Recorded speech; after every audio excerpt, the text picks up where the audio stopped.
अस्सलाम वालेकुम नाजरीन, मैं आपका होस्ट अब्दुल सबूर। आज हम डिस्कस करेंगे फर्स्ट इंडस्ट्रियल रेवोल्यूशन कैसे।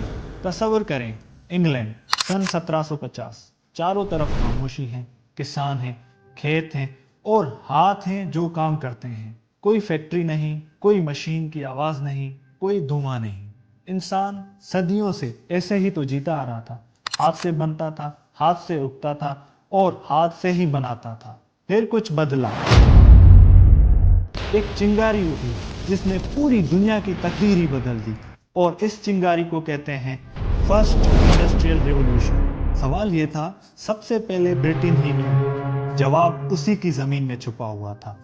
पूरे यूरोप के पास जो नहीं था वो सस्ता, भरपूर और ज्यादा मिकदार में कोयला। जब बाकी यूरोप में लकड़ी महंगी हो रही थी तो ब्रिटेन कोयला जला रहा था, और कोयले ने वो किया जो किसी ने नहीं किया, मशीन्स को जिंदगी दी। लेकिन कोयला अकेला काफी नहीं था। ब्रिटेन में मजदूर बहुत महंगी उजरत पे मिल रहे थे, तो फैक्ट्री मालिक यही सोच रहे थे कि मैं अगर ये काम किसी मशीन से ले सकता हूँ तो मुझे इतने महंगे मजदूर रखने की क्या जरूरत। उनकी यही लालच, यही जरूरत इनोवेशन की जन्मभूमि बनी। और उसके साथ बर्तानिया के पास था एक बहुत ही बड़ा साम्राज्य। फैक्ट्रीज में माल बनता था और वो इंडिया, अफ्रीका और अमेरिका में बिकता था। पहली मशीन जो इजाद हुई टेक्सटाइल की दुनिया में आई, जिसकी कहानी हमें सुननी चाहिए। 1964 में जेम्स हार्ग्रीव्स ने स्पिनिंग जेनी बनाया। फिर आया रिचर्ड आर्कराइट का वाटर फ्रेम, और फिर एडमंड कार्टराइट का पावर लूम आया। जब एक अकेला इंसान पूरे दिन में एक कपड़ा बनाता था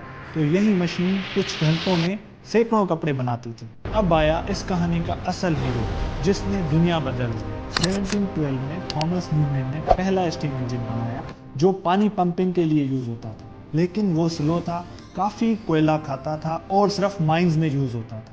फिर आया जेम्स वॉट। 1969 में उन्होंने दोबारा इंजन डिजाइन किया और इम्प्रूव किया।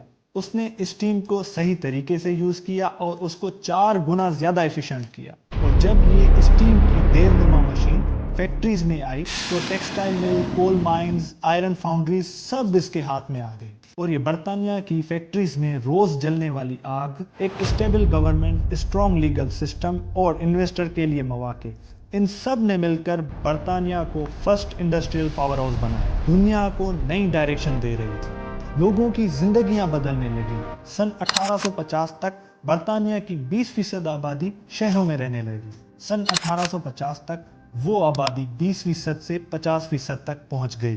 शहर भरने लगे और गांव खाली होने लगे। मैनचेस्टर जो एक छोटा सा कस्बा था वो 10 सालों में एक बहुत ही बड़ा इंडस्ट्रियल शहर बन गया। बर्मिंघम, लीड्स, लिवरपूल, सब जगह फैक्ट्रीज ही फैक्ट्रीज थी। लेकिन इस तरक्की की एक और भी कहानी थी। मजदूर फैक्ट्रीज में 14 से 16 घंटे तक काम करते थे। 7 साल के छोटे छोटे बच्चे कोल माइंस में काम करते थे, और उजरत इतनी कम थी कि एक वक्त का खाना भी मुश्किल से मिलता था। शहर में साफ पानी नहीं था, ताज़ा हवा नहीं थी, और यही फैक्ट्रीज का धुआं आसमान को काला कर देता था। ये वो कीमत थी जो इंसानियत ने तरक्की के लिए अदा की। लेकिन इन अंधेरों के बावजूद भी तरक्की रुकी नहीं। सन 1804 में रिचर्ड ट्रेवेथिक ने पहला स्टीम लोकोमोटिव चलाया। सन 1830 में मैनचेस्टर और लिवरपूल के दरमियान पहली बार ट्रेन खुली, और लोगों ने पहली मर्तबा देखा कि बिना घोड़े के गाड़ी दौड़ रही है। रेलवे की मदद से सामान ज्यादा तेज और सस्ता पहुंचने लगा। शहर आपस में जुड़ गए, नए बाजार खुले, नए अवसर बने, और बर्तानिया की इकोनॉमी रॉकेट की तरह ऊपर जाने लगी। और ये खाली बर्तानिया की कहानी नहीं रही। 1840 में बेल्जियम और फ्रांस में भी फैक्ट्रीज लगने लगी। सन 1850 के बाद जर्मनी ने कोल और आयरन की प्रोडक्शन में जमीन और आसमान का फर्क किया। सन 1865 के बाद अमेरिका ने इसी रास्ते पर एक अलग ही अंदाज में कदम रखा। एक छोटी सी चिंगारी ने एक आइलैंड पर पूरी इंसानी तारीख का रुख बदल दिया। आज जिस दुनिया में हम जी रहे हैं, जहाँ बिजली है, गाड़ियां हैं, फैक्ट्रीज हैं, ये उसी आतिश तरक्की की लो से रोशन है जो पहली बार 1760 में इंग्लैंड के एक छोटे से कोल माइन में जली थी। लेकिन याद रखिए कि हर तरक्की के पीछे कोई कीमत होती है, और इस तरक्की के पीछे गंदी माइंस थी। बच्चे थे जो स्कूल्स की जगह माइंस में जाते थे, औरतें थी जो 16-16 घंटे तक फैक्ट्रीज में जाती थी, नदियां थी जो फैक्ट्रीज के जहर से खराब हो गई थी। तरक्की और इंसाफ दोनों साथ साथ चलते हैं तभी कुछ होता है। पहली इंडस्ट्रियल रिवॉल्यूशन ने दुनिया बदल दी, लेकिन इंसान के हक की लड़ाई वो अलग से लड़नी पड़ती है। अगर वीडियो अच्छी लगे तो सब्सक्राइब करें।